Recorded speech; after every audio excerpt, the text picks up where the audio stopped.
So here we are, we're ready to put some finishing touches on this photo of the Nashville skyline. Now, the secret to these final few steps is going to be that after we took those 6 exposures of the Nashville skyline, I didn't move the camera for about 30 minutes. I waited till the skies got darker and the lights in the city started coming in. So what we want to try to do is take some of those later exposures, the darker exposures that we took when the lights came on, and we're going to bring them into this image, and it's going to kind of add a bit of a pop to it. So if you check out these, I've already loaded them from Lightroom. These are the raw images that we took a little bit later, and you can see down here I've got light trails coming in, and I've got lights on in the city, and we got light trails here, we got more light trails here. So let's kind of just show you what I'm going to do.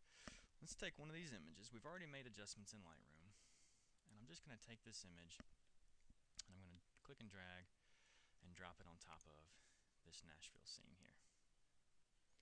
Alright, I've got it on snap, so it will automatically kind of line up because we have cropped the photo at the bottom, but if you snap it up there at the top, it is lined up. Now, what we want to do is right over here in our layers, we can change the blend mode to lighten.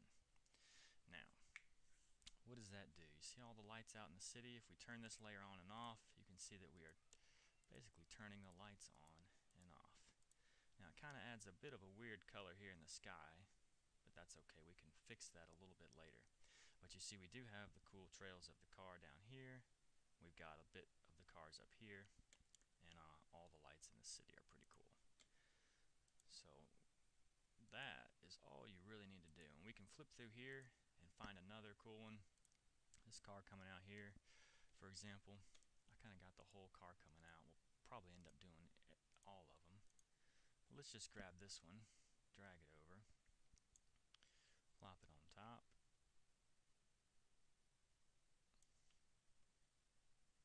put it in lighten. Now if you turn this off and on, you see we've got the car here and here added to it.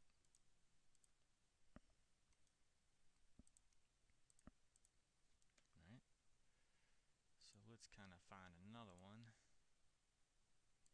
We can do this one now where this car is pulling out here. So let's drag this over.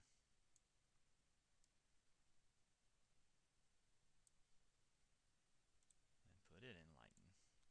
So now you've got all these images. You can see where this car started pulling out and turned around. Now I'll tell you what, let's make a group here. We're going to call it lights.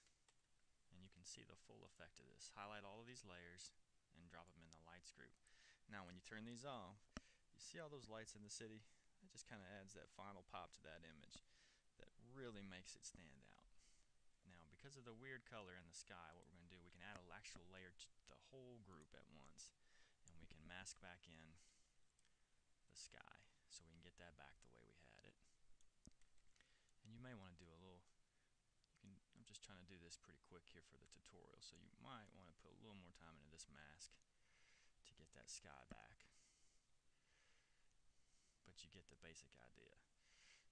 So there we've got the HDR shot from before. We've got all the single exposures brought in to do our light trails, and I've got even more, and I'm just going to keep adding. I mean, you can stand out there for an hour if you want to and get as many different light trails as you want and just keep stacking them in. Now we've got a pretty cool photo. And so after you go through all of your different light trail shots, I've got the finished product here. You see we've got light trails going all up and down the road. I've got all the lights on in the city. I've got this car pulling out. It's a pretty cool photo. And that is going to conclude our first tutorial at School of HDR. I appreciate you guys checking in.